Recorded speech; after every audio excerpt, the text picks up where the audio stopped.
I was rushed into hospital, and it was at that point that I left all the agony that I was in. I left the drama of the hospital. That's when I entered into a whole new realm, which was to be my near-death experience.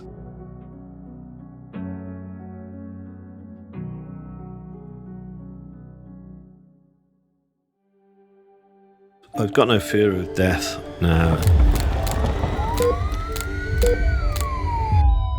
I believe that the soul is too strong an entity just to continue living. Yes, the body stops and decays and switches off, but the soul continues on to that next realm.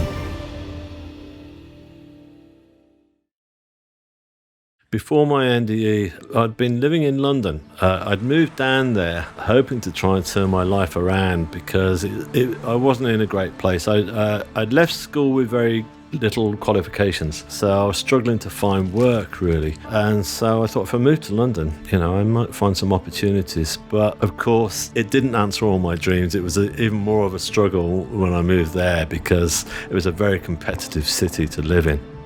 But I was picking up work, doing mainly sort of manual labouring work on construction sites, washing up pots and dishes, whatever I could get my hands on. And that's how I was living day to day. Eventually, I was broke. I was running out of work because I wasn't actually very good at that kind of stuff, especially the construction work. I wasn't cut out for it. So I started running out of money. I started drinking quite heavily as well because that's the kind of environment I was working in. And so that didn't help me with my finances, and so I was about to be evicted from my apartment, so things couldn't have got much worse really. I'd gone up to stay with my sister and her family for a couple of weeks just because things had got so bad, and I was seeing a friend off at the rail station who'd come up from London. As I helped her onto the car with her bags and everything, I stepped back after giving her a hug to say goodbye, and my coat got trapped in the automatic closing doors of the train car, and I just couldn't pull it free. I tried calling out for a guard, and there was no guard on that actual route. I was banging on the windows, I found these buttons on the doors to open the doors, but they didn't work because everything was locked down. So the train started to rev up its engines, and I just looked into the eyes of my friend who I was seeing off, and I just saw the absolute terror in her eyes, and I thought, oh no, this is it, I'm gonna die. So I was really just staring death in the face the first time in my life.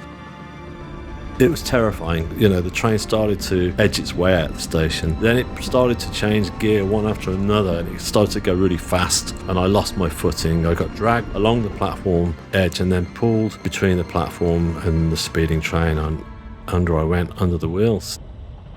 It was a very violent and terrifying experience, as I'm sure you can imagine. It was just like being thrown into this huge mechanical beast, and it was dark, it was oily, it was fast and furious and frightening. I just tried to hang in there, I was determined not to let this thing beat me or take me. I had this strong willpower that I wanted to live, and I did. And there I was, I just kept my face right down into the gravel. I was rushed into hospital, and it was at that point that I left all the agony that I was in. I left the drama of the hospital. That's when I entered into a whole new realm, which was to be my near-death experience. It felt like a transition, and I actually figured, to be honest with you, straight away that I was dead. And I didn't fight it. I didn't try to resist it. It's not like I wanted to die, but after all the way my life had been and the whole horror of the accident, I just kind of went with it because I felt safe instantly as well. I was greeted by these pulsating colours all around me. They were like pulsating colours of light, like ambers, greens, yellows and reds. And that calmed me down. So I kind of lifted myself off the hospital trolley to look around to try and see where I was. And I realised I was no longer on that hospital trolley. And I looked down and at my hands, and I was laid out on this huge rock now. It was like a huge granite rock. The way I describe it best is like a medieval altar. It felt very comfortable to be laid out on. And despite the fact that I realised I was no longer clothed, I was just covered in this blue sheet. It was like a satin, sort of silky. And that also made me feel comfortable. And I just kind of closed my eyes and relaxed. Then I saw very bright light starting to come through my eyelids. So I opened my eyes, and as I did, I looked up, and there were these 3 symmetrical grids of white light slowly closing in towards me. This light was so intense that normally, the human eye would not be able to take that kind of light, but in this realm, I could. So I kept looking into this light because I knew that it was more than just light. It was like a healing energy, a healing force that was just covering the whole of my body. I lay back and closed my eyes and just bathed in this energy of healing light. Then I felt the presence of somebody close to me, and so I lifted my head and opened my eyes again, and just at my feet was this person, this androgynous being that was emanating light from within, and with this pure white blonde hair and a simple black contemporary t-shirt, nothing too ethereal that you might expect to see. And I said, hang on, I know you. I know your face, but I couldn't figure where from. And I was saying out loud, where do I know you from? I know you. And this person just smiled at me with a knowing smile. But I trusted it, and I felt that this person was actually here to guard me and guide me as to where I might be going next. So I laid back in complete faith in this person. A little later on, I felt the presence of more people, and either side of me were 2 female forms. The girl on my right was wearing a very simple brown dress with long brown hair, whereas the girl to my left was wearing like a very traditional sort of beautiful white outfit, because she was of more sort of American Indian, Brazilian or Asian Indian in appearance, and so it was more of a traditional dress, which was really beautiful. Their hands were slowly hovering over my body, and they were going over the contours of my body without actually touching it. The energy that was coming from their hands was really powerful. It was just causing like every sort of molecule of my body to start vibrating, basically with unconditional love. And I felt that they were not only healing the injuries that my body had just been through and the whole shock of the actual accident. I felt like they were healing all the years of hurt that we all carry with us, the baggage as we call it. And I felt they were taking all those layers of baggage off me, and they were just getting down to the pure essence of my soul. And it was a liberating feeling. It was like something I'd never experienced in my whole life. And it felt great, so of course I felt total faith in all this. Then I started to think about my family, because they'd all been really distressed. My mother had been in tears, it was all very difficult for them. So I thought, if I'm dead now, they're going to be really distraught. So I was worried about them. So I just kind of edged my way over and tried to look down over the side of this big rock I was laid on, hoping to see them, but I couldn't see them at all. But what I did see was just something that was just even more amazing, because it was like a huge waterfall of stars. It was like a big arc of stars, and it was like looking at something the size of Niagara Falls or Victoria Falls, but instead of billions of tons of water cascading over the edge, it was millions of stars that were just flying over, shooting stars and all, and it was just sparkling and really awe-inspiring. And I looked down and into this waterfall of stars, and as I looked, my eyes started to sort of focus, and I could see from one sort of galaxy into another. I was looking down into infinity. I started to see nebulous forming colours and beautiful formations, and I thought, wow, this is like, I'm not in a small darkened space that I thought I was initially. I'm actually in the universe itself. So I was very aware of being part of the universe, and that was really quite a powerful moment to feel that energy of being part of the universe. I felt very much a connection with where I was now, rather than being back on Earth. I just felt a connection of this new realm, of this whole heavenly state or whatever, that it was just more, I didn't know what it was. I didn't actually say, okay, I'm in the universe, but it just felt like the universe was surrounding me, because I was just surrounded by all these beautiful formations of stars and nebulas. But I was aware that I was feeling that energetic pull, that energy source within me. At that point, I laid my head back, and the final part, I guess, of the whole experience of being out there was the most profound moment, because as I looked through the stars throughout the universe, I suddenly saw this tunnel of white light coming towards me. Well, I felt it before I even saw it.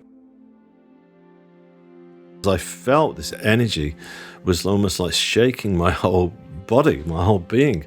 And I thought, what's going on? And this beautiful tunnel of white light was coming closer and closer, and it was very vast.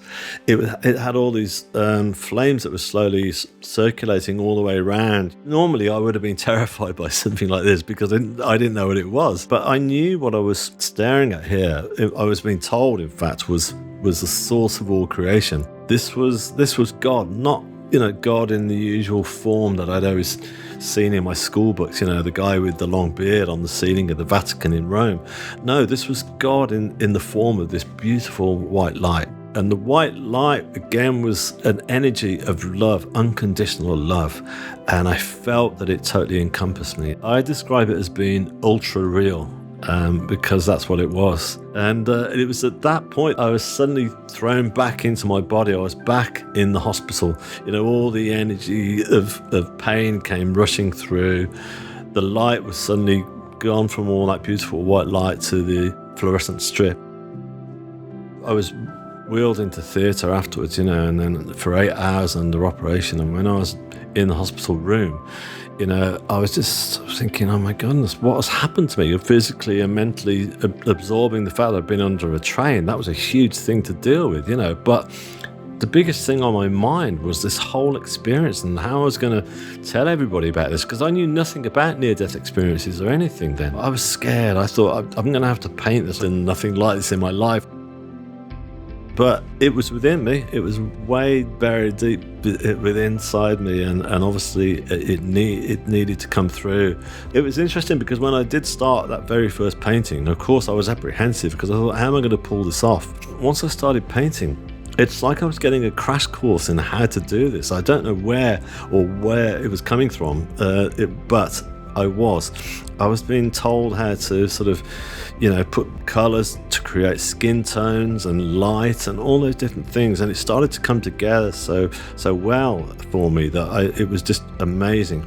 And I knew that once I started doing this painting and the more that followed on, that I was still almost like attached to the energy of that other realm, and that I was being helped to bring this together.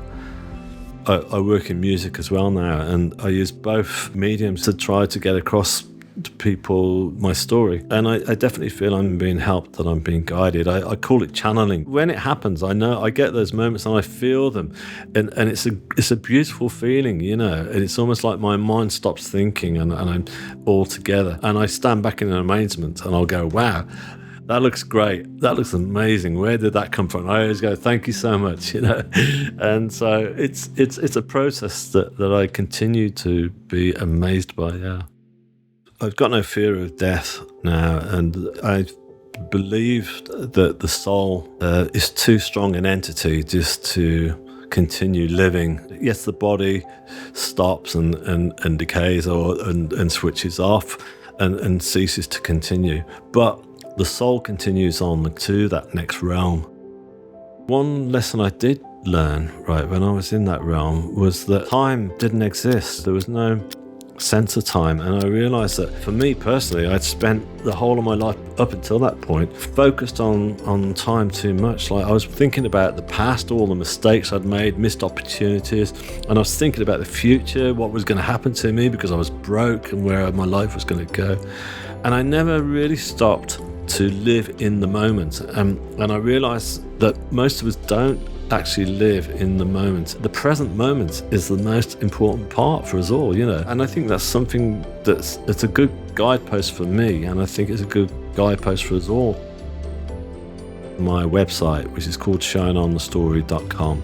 You can go there and you can listen to my music, because I started writing music for orchestra, which was something I've got no training in. I still can't read or write music, but I've been writing for many orchestras now. The first piece that I wrote for orchestra is called The Divine Light, and that you can listen to that and stream it for free on the website on shineonthestory.com.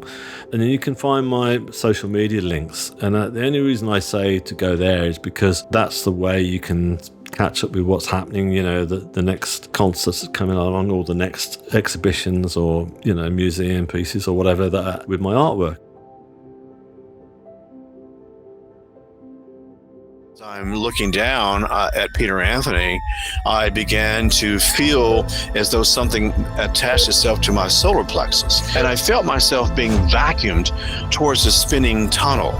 And I'm sitting there seeing people from my past, my teachers, friends, my sister who'd passed away, all greeting me. And I say this because there was no, oh my God, what's that? You're not panicking, you're not freaking out, you're not asking questions. I think the most important part of what's taking place at that time is I'm allowing. So my abilities as a psychic began. What made you ultimately choose to go back? I could start crying right now, and I'm not going to, but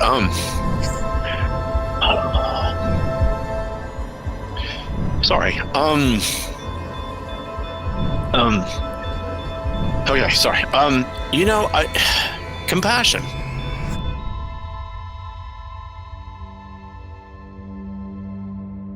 So many people ask me who was Peter Anthony before the near-death experience. And for me, looking back at that old version of Peter, there was this quiet, introverted, barely spoke a word. If you got a nod out of me or a yes or no, everyone applauded because Peter Anthony spoke.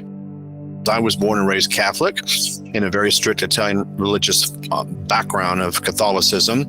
And I think when I lost my family, my sister being my best friend, and, many others, at that horrible period of my life, I was thinking, how could, a just loving God just take away your family? And I became an orphan in my 20s. So that for me was my pull away from God. But back into who I was at the time of my near-death experience, I was with the CBS News Division. I rose to the top of the ranks of my industry, working with many politicians and certainly a lot of celebrities. And so I was in the height of my career when this took place. And so I said, for me, looking back, who was Peter Anthony? Well, Peter Anthony at that time was motivated by success, money, and I had a selfish goal. My day of the near-death experience, I was celebrating my birthday party and with a wrap party. When I got to this private party, I began to feel nauseous. I began to feel this pain in my stomach, not knowing at the time that it was related to a misdiagnosis back of 6 months earlier. And the doctor at that time had diagnosed me as having a stomach ulcer and gave me Tagamet. And, I wasn't playing my part, going to the doctor and doing appointments, because at that time I was extremely busy. And, if you know the old adage, the show goes on. Well, I didn't have time to go to the doctor because the show went on. And anyway, back at that evening, I remember blowing out my birthday cake. And as I took my last breath on the candles, I doubled up in pain and excused myself and went to the bathroom. I went home. I thought I was okay. Got to my door and the pain came around, and I was bleeding on my suit from my lower area and my pants. And I passed out again. And one of my neighbors found me. David took me to we called the ambulance, and we went to the ER that night. And I remember in that ambulance, the faces on the paramedics. Here I am reaching for this my side, my abdomen, and the pain, as I said, was unbearable. And I could see their faces of obviously panic and asking me questions I didn't have the answers to. That's where the drama began. They didn't want to check me in. I had gotten out of my suit, for my friend David, because I was bleeding. I got into some thrift clothes. I left my wallet behind. I didn't have any of my insurance documents. During the height of the AIDS epidemic in the late 80s, 90s, and they looked at me and were quite scared. And back during that period of time, unfortunately, We didn't know how AIDS was, how we got AIDS. We didn't know if it was airborne. We didn't know if it was blood. We didn't know nothing. I had lesions on my face. I was coughing. I didn't know at the time I had tuberculosis. I didn't know at the time that I had Crohn's disease. I didn't know that Crohn's disease basically, was exacerbated by food and or other things. And here I am bleeding, and here I am not being admitted. So David kind of went to bat for me and kind of threw a big old temper tantrum, and I got checked in through the admitting area. They had a young intern come and suited up. Oh my God, this guy was suited up like I was radioactive. And I remember the look of panic in his eyes was, to me at that time, was frightening. And I asked him, I reached up to him, and when I did, he panicked and pushed me into a corridor by the exit and left me there. And here I am, bleeding on a gurney. And I must say that it felt like an hour and a half. A nurse opens up the exit doors, comes in, sees me on the gurney. Her face of, I guess, bewilderment. What are you doing here? Anyway, this nurse saved my life, went beyond the call of duty, and took me down to the OR. I remember going into where she actually, put my gurney into OR 11, and she pushed me into this little room. Here I am on my gurney suit, my suit, but my clothes bleeding. And I could hear when she closed the curtains that she was arguing with with some nurses and an anesthesiologist. I remember the anesthesiologist saying that, oh my God, no, what have you done? You have exposed us to the AIDS virus. And she was arguing with him. What little bit I could gather, it looked like there was some kind of debate. I just remember I could feel spinning. I could feel this tug on my solar plexus. If you know anything about the movie industry, there's a thing called slow-mo. And as you are in this very edited, slow pause, if you will, I remember me, Peter Anthony, looking down at Peter Anthony from spirit form, looking down at Peter Anthony in physical form on the operating table, and watching the medical staff, doctors, the anesthesiologists go to medical protocol. It was like some kind of movie and some television series where everything's just happening at once. I could hear their thoughts. I could feel the panic. I could see the fear as I'm watching myself look down at Peter Anthony. The sense of peace, this sense of okay, this sense of allowing, this sense of surrender was a part of what's going on in my consciousness. And I want to say in my consciousness, because as I'm looking at physical form, Peter Anthony and Peter Anthony's spirit form, of course, when we think spirit form, we need to understand this.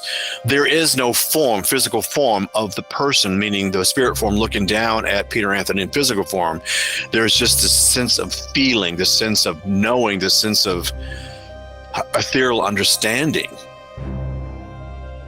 And as I'm looking down at Peter Anthony, I began to feel as though something attached itself to my solar plexus. And this is very important for many of us because it's as though this was some kind of vacuum that had attached itself, how was it attached itself to my solar plexus? And I felt myself being vacuumed towards a spinning tunnel. And I'm sitting there seeing people from my past, my teachers, friends, my sister who had passed away, all greeting me. And I say this because there was no, oh my God, what's that? You're not panicking, you're not freaking out, you're not asking questions. I think the most important part of what's taking place at that time is I'm allowing.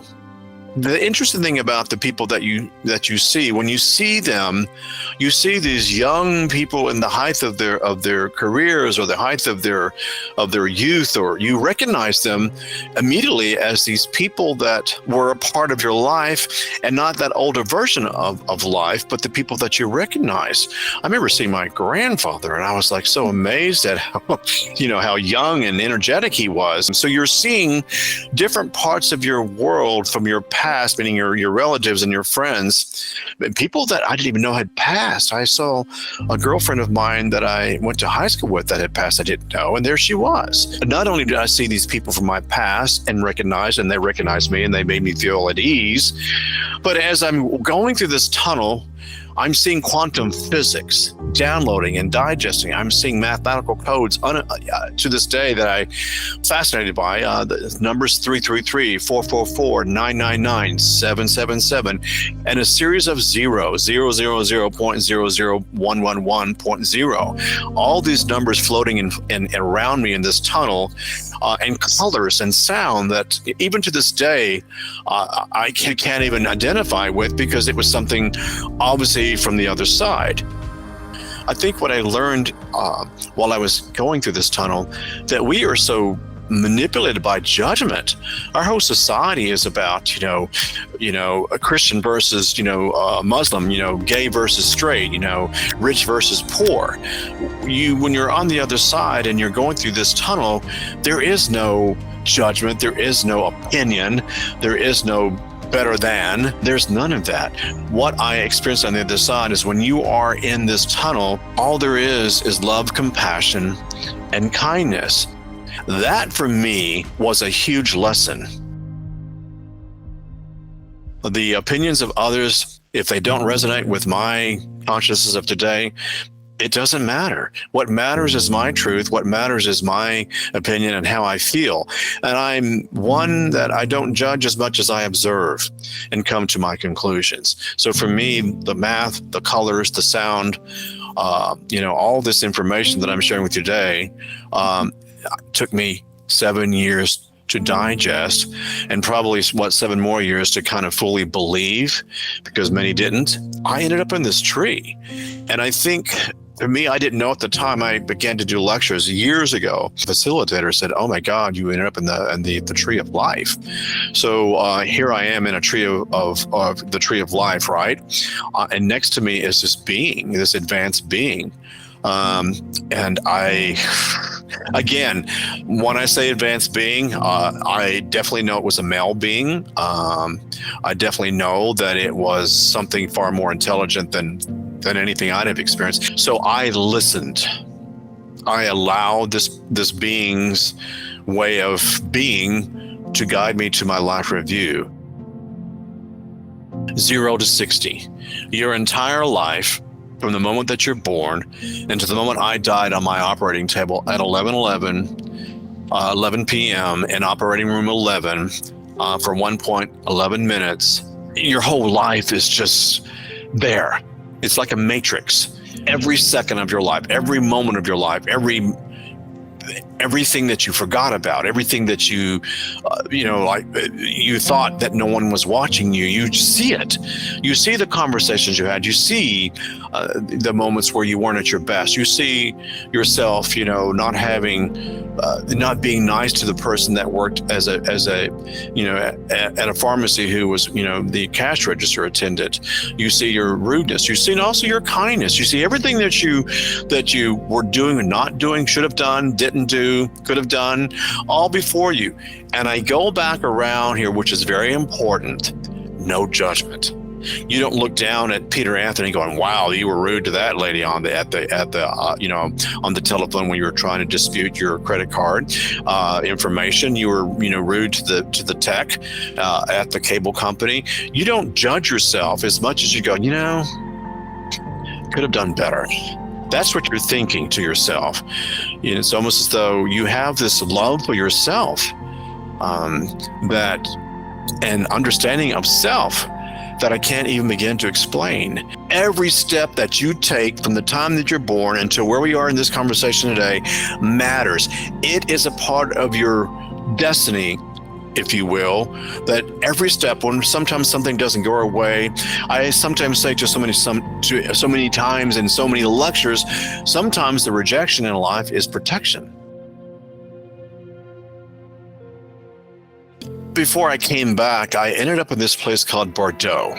Now, this is something that is very important because I have so many people who, when they hear this part of my story, they question, they doubt. Bordeaux is what Catholics would call limbo. purgatory.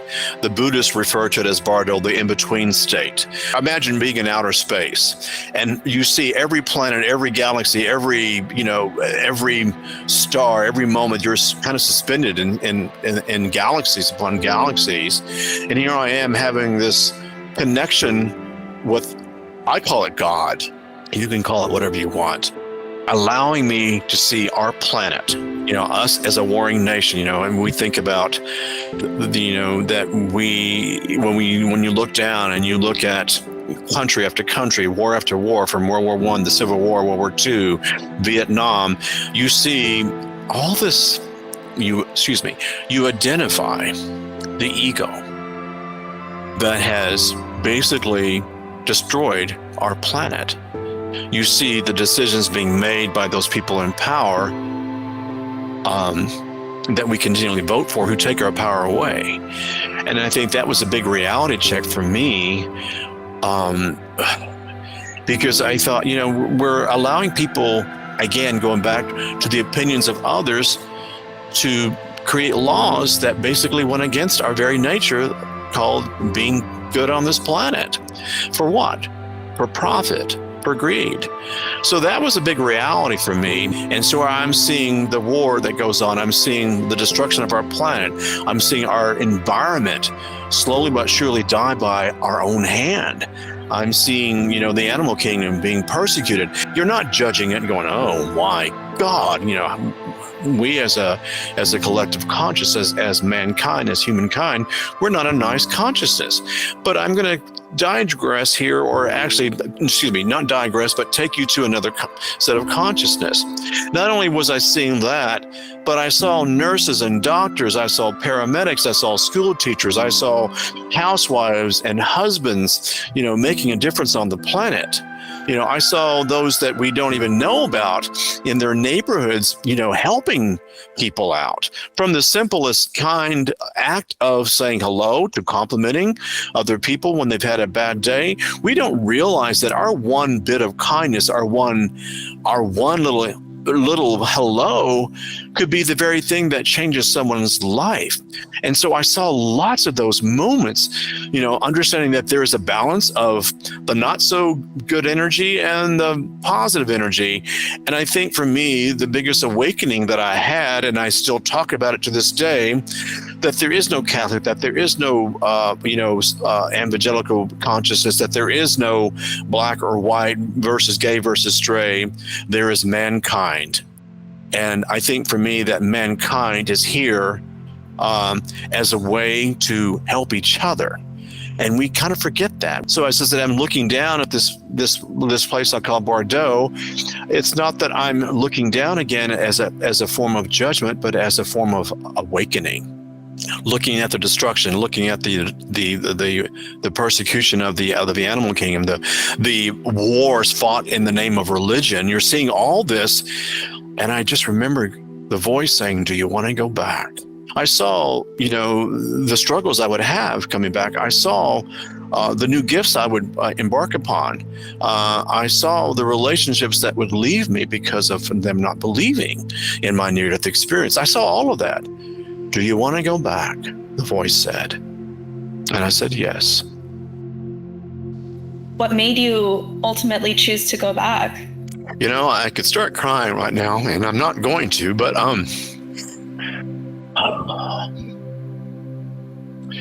sorry. Okay, sorry. Compassion. Am I going to make a great difference on this planet? It's just me. I mean, there's one little person, but I did learn throughout my, stages of coming back that one person can make a difference. And I ask you, for those who are listening, is it you? Are you that person? When I did come back into my body, and I go back to that moment of that vacuum cleaner to my solar plexus, I remember the moment I hit my physical body. In other words, when soul reconnected with Peter Anthony in physical form, I remember that as though I was shoved against the wall. The impact, the force of me connecting with body, spirit to body, you just don't forget, or at least I don't. And I remember being able to smell the drugs in my system.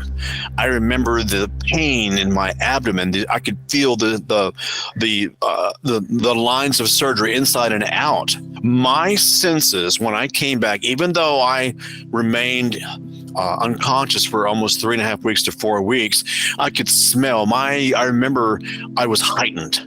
My dear, lovely lady at the time in my life, when I was in intensive care, she would come and she would read to me. And I don't know what happened, but she began, she was a numerologist, and she was a psychic. She was into all this, what we refer to as witchy woo-woo, but she also was very religious. And so she combined both ways of teachings, reading to me while I was in intensive care. And I could look down and watch the doctors and nurses, in the hallway laughing and making fun of her. And I remember when my doctor, my own personal doctor, came in and he asked her what she was doing. And she said, well, I'm reading to him. And he goes, well, he can't hear you. And she said, yes, he can. I'll never forget that moment, because I did. Everything she read to me was a part of my new awakening. Everything she taught me in numerology and astrology. An example, I remember her saying to me, to this day, Aries is ruled by the number 1, and it's about me, myself, and I. In a previous lifetime, you chose to come back in this lifetime to lead. You were, perhaps an extraordinary person, and in this lifetime, you're an ordinary person to come back to do extraordinary things. She just would read to me and say these things that would go down 1, number 2, and identify with each zodiacal sign. And I remember listening to this, and I remember when I regained consciousness, the first thing I asked her to do was to go get me numerology books. And she kind of looked at me like, wow, I had to know what I saw on the other side. I had to know what these numbers meant. And again, there was nothing there that identified those triple codes. There was nothing there that went into the quads of consciousness, these angel codes, nothing at that time. And so I think for me, that was my first aha. That was my drive, again, the beginning of my mission. The hardest thing for me, looking back at this, that moment, was the friends and what little bit of family I had, and those who knew me, didn't believe, didn't listen, who left me. What I learned is everything is carbon matter. Everything is connected. My action begets a reaction, begets something else that's negative or positive. If you understand that we are all given choices every day, so if you're in a bad relationship, you got to make some changes there. You got to own up to it. You got to have your own little power with self and say, I can't allow this to be a part of my consciousness. So for me, this whole change was a metamorphosis. My fascination with numbers and numerology and astrology and my psychic abilities took over the new Peter Anthony. It's as though, and many will relate to this and many won't, it's as though while I was on the other side, someone new stepped in and took over Peter Anthony's body. I can handshake someone and get a blueprint, a psychic read, if you will, on that person. I can hear their thoughts at times. And not by, as though the audio is tuning up and I hear, no, that's not me. You can learn a lot about a person by what they don't do. So my abilities as a psychic began. Years and years of studying numerology and codes, what have you, trying to figure out what happened to me on the other side, began to unfold. My life changed by a phone call from a homicide detective. He was working on a case they couldn't resolve. He knew about my gifts as a numerologist. And so anyway, that kind of changed my life. The next thing you know, I get a phone call from a series at the time called Sightings, which is at that time one of the number 1 reality shows when there were no reality shows. And here I am, working with forensic experts. And then I'm, the next thing I'm doing another show and another show and another show. And I'm traveling around as a psychic detective, working on cases that were, rather unusual. And, again, not trying to change your mind about who I am and what I do. But I think proof's in the pudding when you look at these shows that I did and see what we uncovered. So as I said, the more I worked on numerology as a tool to solve these cases, the more incredible the client list became. We were working on a case. I can't tell you the name of the celebrity that we were working with, but he was a non-believer. We were in a Catholic church downtown Los Angeles, and there she was, the nun, in this Catholic church, ghost, if you will, talking to me, leading me to where this child had, fallen down the stairs in the basement. So, yes, I see spirits. I've worked on so many different cases that I see things, can explain things. There's one there. If all of you who doubt, if you want to go into my website and just scroll till you get to borderline, I worked on a case that goes back to World War II in an internment camp of the Japanese American citizens, and how they were basically, as citizens, were taken to this internment camp here in the United States in Death Valley. And you see me walking on the land, there's nothing there. And as I'm walking on this land, I'm telling, the camera and what I see, what's going on, what happened basically in I believe it was in the early 40s.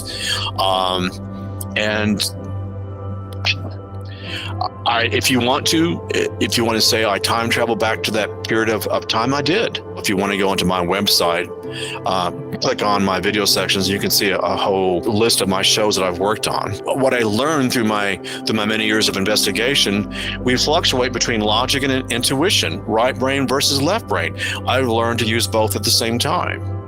We've all had those moments when we shoulda, coulda, woulda, not done, should have done, did do. And I think the more and more that we listen to our intuition versus logic, when your intuition speaks to you, it's 100% accurate. It's our logic that persuades us that something didn't happen. What I began to do as a psychic detective or working on different cases, and I still do this today, I allow the spirit, the ghost, the feeling to be a dominant part of my consciousness and let it lead me. And so we all have that ability. It's just I've just taken it to another level. And what I say to so many of my listening audience, you're not in physical form. You're consciously aware. And so the gift that you come back with is to be tuned into everyone's consciousness. As I said, when I go to a park and I listen to the birds, chirping their secret codes as they fly from tree to tree. When I watch the squirrels running from rock to rock looking for their secret little treasures. When I watch the duck swim upon a lake and it's, quacking with its little ducklings, I listen because it's there in Mother Nature that I find God. I call those the cathedrals of consciousness. And so for me, when I'm tapping into that spheric ionic waves of consciousness, I'm tuned in to everything. And that's where we are making our biggest mistake, because we're all about, the phone call. We're all about the meeting. We're all about, meeting deadlines with the boss. We're all about, winning. And we forgot about how to use our intuition. And that, if you have to break down anything, is what I learned to do the most. Our gift on this planet is every moment that we're here. We're here to make a difference through kindness, through compassion, through love, through helping. We are lacking in hope. We look at our educational system. We look at Wall Street. We look at our politics. We look at our planet. We have lost hope. And if you give humankind, mankind, just a slither of hope, they'll run a mile with that. And that's my mission. Flatlined. And the nurse, she got scared and went running out of the room. And before she left the room, she says that she's killed him. And I'll never forget that, because it was the feeling that I felt when I was standing above my body. I felt her emotions because of what she did. There came a time when person on the next to me said that it was time to go. We left and went to the most beautiful place you can imagine. To describe it would just not be, I couldn't do it justice because it was that beautiful. In a life for you would think you'd feel guilty, you'd feel like you were being stepped on or stabbed at or disciplined, or it was not like that at all. For me, it was more of a learning experience. I had to learn how to treat people better.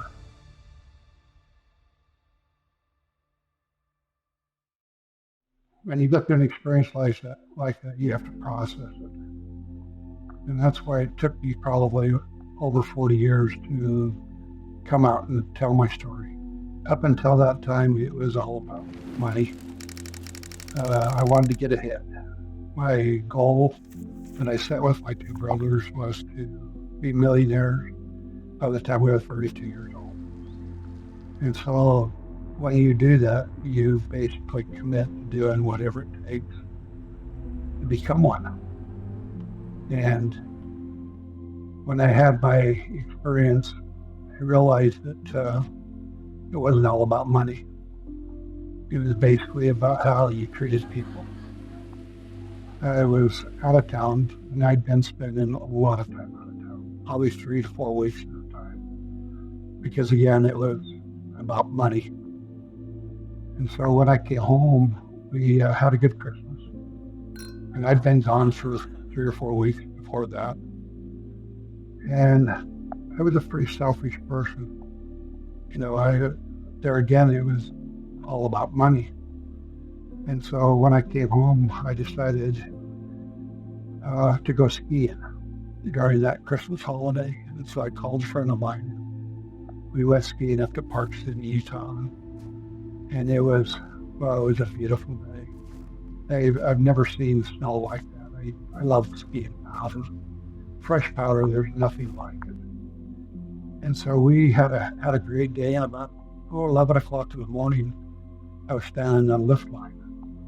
And there was a bunch of us standing on the lift line bragging about how we made our turns and how we made jumps and how we handled the moguls as we were coming down the mountain.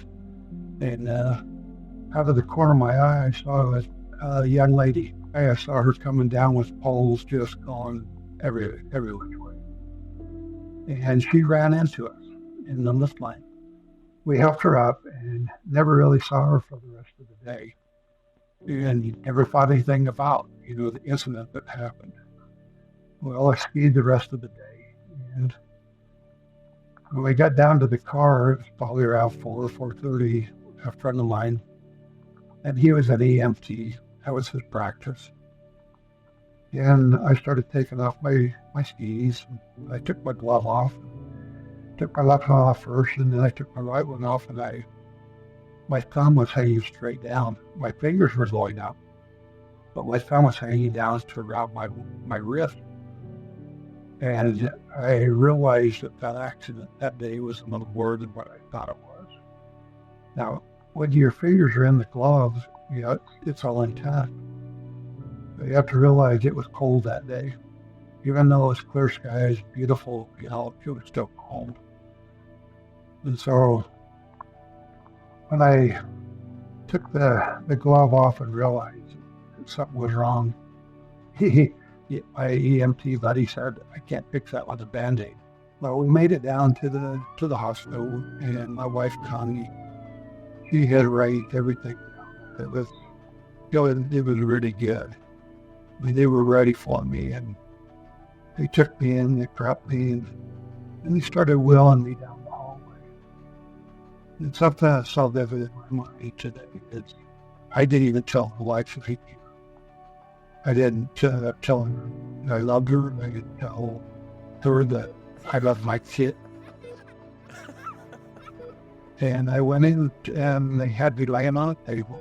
I remember the anesthesiologist being called out on another emergency. And the doctor said, that's not a problem. I've done this bear block procedure before. And that's basically where you're doing a walk home. And what they did is they prepped me. They put a sheet between me and my arm so I couldn't see him operating on me. And we put a tourniquet, it's an air tourniquet, around your arm. And then they have two valves on. They close the two valves off, and then they bring the arm down, and they shoot a local, which is lidocaine, in your area where they're going to be operating. About 15 or 20 minutes into it, I started to feel a lot of pressure in my arm. And the doctor instructed her to release one of the valves, which is what you do. You release it, and then it gives you pressure release in your arm. Well, sometime later, the pressure started building up again. And what the nurse was supposed to do was close the first valve and then open the second valve. Well, unfortunately, she opened the second valve and did not close the first valve. And I felt the medicine go up my arm, across my chest, and into my heart. Now, the next thing I realized is I was being lifted out of my body, and I was standing up above, and I was watching the operation. Now, it was an odd feeling because I looked down at the table and wondered who that was first. And I recognized it was me laying there. Why was I laying there, not standing up here where I am? And it was a different kind of a feeling.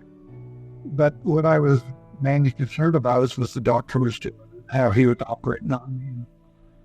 I could vividly see all the tools that he was using on the table. They were all lined up. And then I looked over at the machine. It was a heart monitor machine. They had a flat light. There was no bumps in it at all. It was just flatlined. And the nurse, she got scared and went running out of the room. And before she left the room, she says that she's killed me. And I'll never forget that, because it was the feeling that I felt when I was standing above my body. I felt her emotions because of what she did. Now, when she ran out, there were several other people that ran in, and then they came in and they tried to revive me. Now, what was unique was the doctor kept on working. He was really diligent what he was doing. And then I realized that there was somebody standing next to me. I don't know who that person was. I mean, I'll recognize the voice when I hear it again. But they were kind of standing beside me behind, at an angle where I could not see him. What I noticed from this person is he was talking to me through my mind. Well, I kept glancing over to my body, wondering why that was. Didn't look like there was any life in it. It looked like it was just, well, it was dead. That's the best thing I could say. There came a time when the person next to me said that it was time to go. We left and went to the most beautiful place you can imagine. To describe it would just not be, I couldn't do it justice because it was that beautiful. I was standing in a field, and this field in front of me and to my right was grass. It was tall grass up to about my waist. And this grass was not the usual grass you see. It was long strands of grass. And it was green on the bottom, but had gold tips on the top. And one thing I noticed was the grass was all flowing towards me. Now there was no wind. So it was like each individual strand had its own soul and provided its own energy. It was very unique, because I'd never experienced that before. To my left was wildflowers, and wildflowers were all different colors. But then, again, the thing that I noticed was every flower was facing towards me. Every leaf on that plant was facing towards me. And there again, I felt that love and that energy that came from those flowers. And I'm talking flowers of all different colors.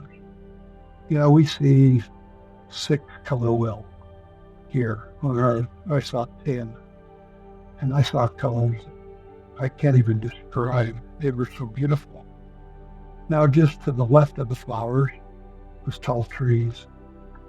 Up at the top of the tree were leaves, and the most brilliant colored leaves you can imagine. Then I looked around at my surroundings and noticed it was more of a panoramic type view.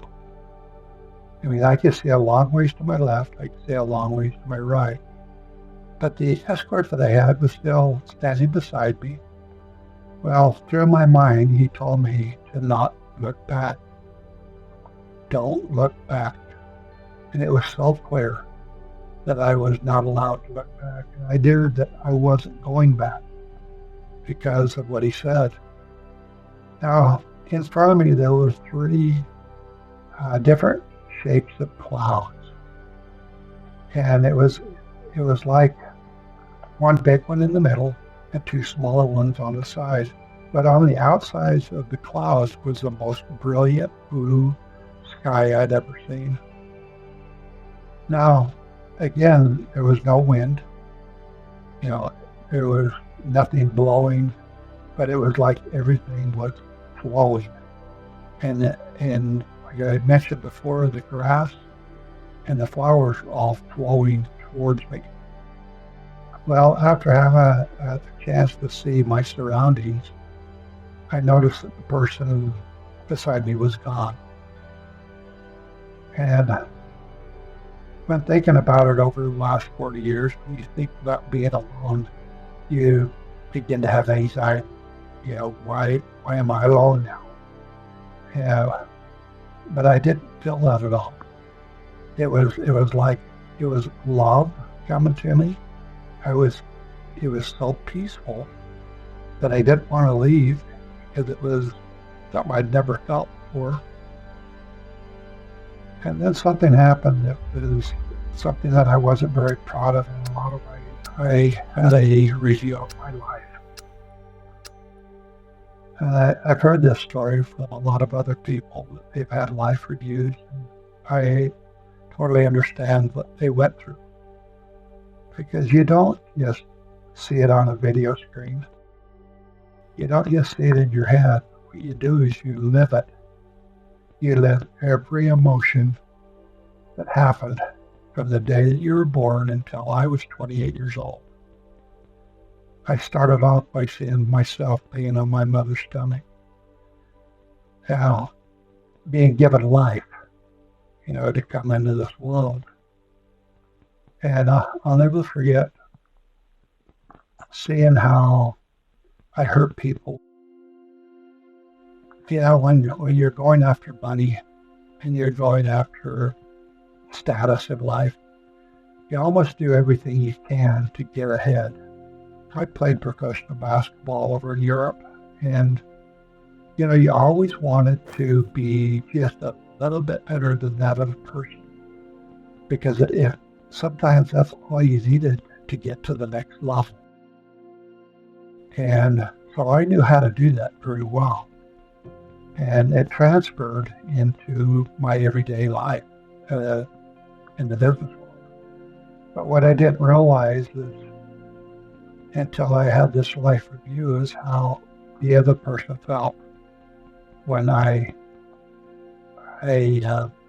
did something maybe unethically to get better than him or her. In a life review, you would think you'd feel guilty. You'd feel like you were being stepped on or stabbed at or disciplined. It was not like that at all. For me, it was more of a learning experience. I had to learn how to treat people better. The other thing I noticed was I didn't see any of my riches around me. I didn't see any of motorhomes or boats or toys or all my cars. I didn't see any of that. The only thing I saw was how I treated people. And this has probably been one of the biggest learning experiences of my life, is to try to understand how people feel about what I'm saying to them, and to listen, because every person's journey is totally different. After I reviewed my life, I went, okay, I did it. I didn't have anybody to argue with. There was nobody to explain why I did what I did. I did it, and I accepted it.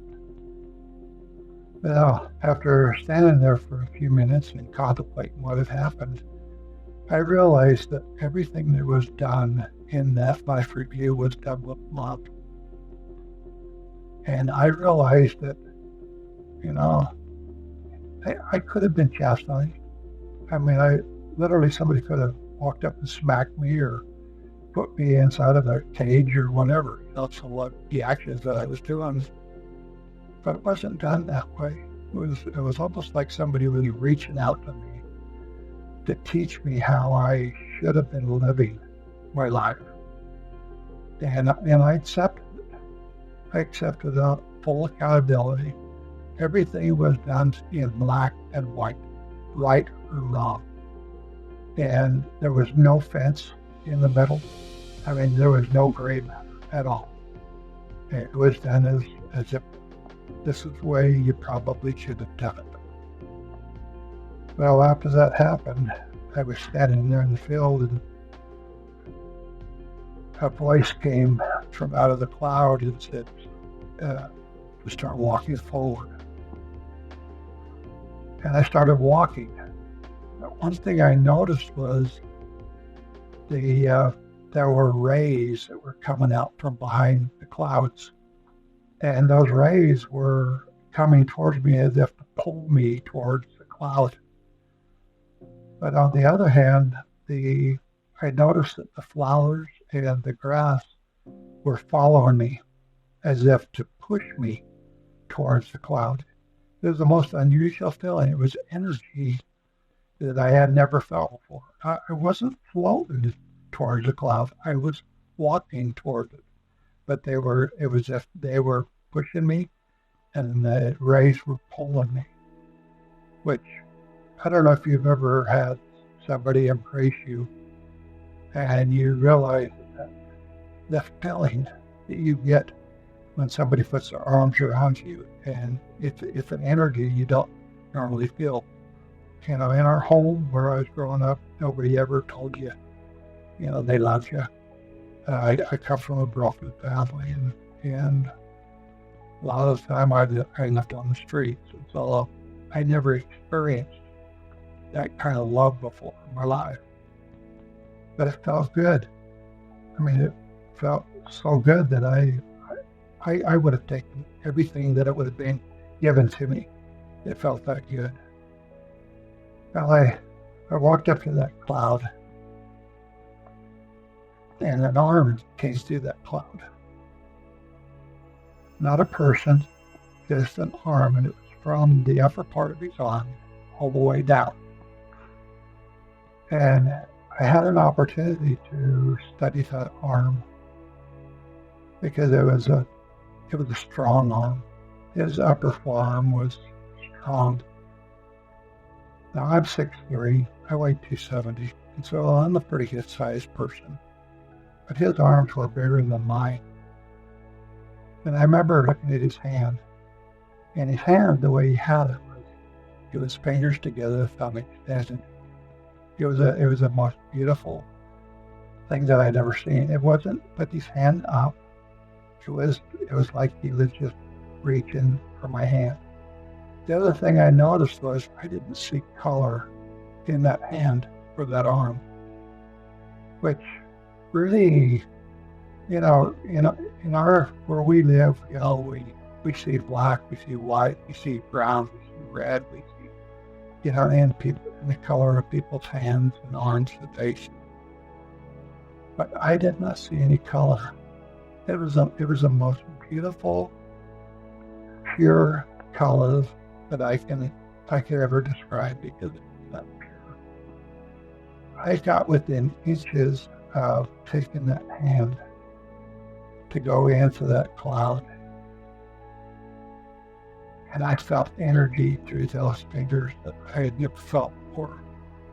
I mean, I was this close to grabbing that hand. And I knew that if I grabbed that hand, I'd never be back. The next thing I knew was the arm pulled back, and I tried to grab for it again, second time. And then a voice came through the clouds into my mind. It said, "It's not yet your time. You have work yet to do." That was it. I went back into my body, and I was laying on the table, I had a sheet over my head, I had a paper on my chest that said that I'd been dead for 20 minutes. A death certificate had been filled out, and I flipped the sheet off of my head, and about scared the doctor and the nurses half to death. As they were wheeling me out, we were going past the waiting room. My wife was out there sitting there, and of course she didn't know anything that was going on. And the doctor went running over to her and said, "He's okay. Everything went well. We brought him back." And my wife saw a whole different thing than what I saw. She saw fear. Had 3 kids. What am I going to do if my husband dies? I mean, she saw a whole different view of what I saw. I saw beautiful things. In fact, I did not want to come back. I know I was being sent back to learn. I had to learn something that I had not done previously. But it was being selfish, I wish I had stayed. It was that beautiful. For 3 days, I felt total peace. And all I hope for in the next life is I can do something just a little bit better than what I reviewed the first time. Life is a learning pattern.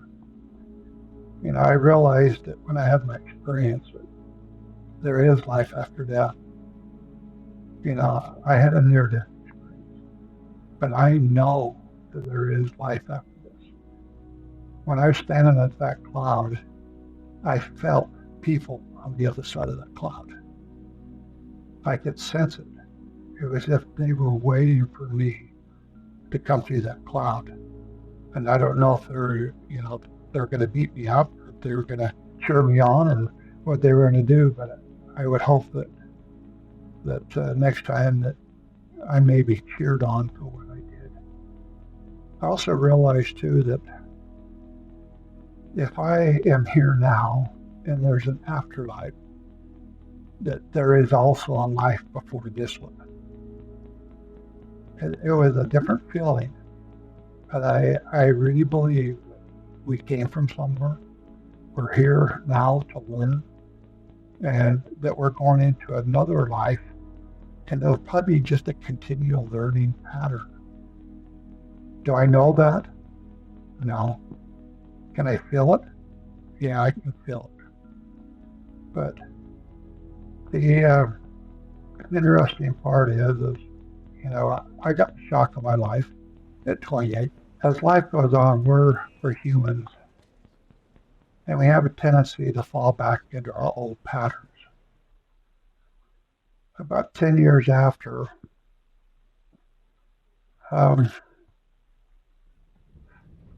I got struck by lightning. I went golfing with a friend of mine, and we both got hit by lightning. And you don't talk to usually too many people that have been hit by lightning. They're still alive. And what it did to me is it gave me a real shock. It blew out my friend's back. He said he saw smoke coming out of my head when I got hit by lightning. He ended up having multiple back surgeries, and I walked away from it. Now, I didn't walk away with it with the feeling that, I got hit by lightning and I walked away from it. I walked away with, I got it. All right, I got it. Sometimes it takes a guy 2 or 3 times to figure out, that they made a mistake along the way, and now it's time to get back on track.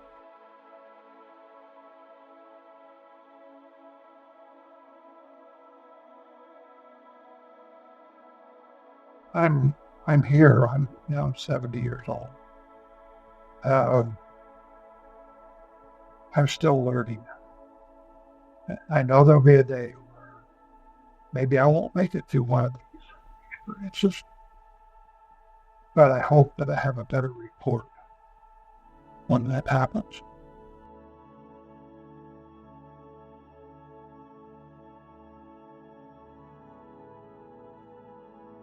It's where you're at right now.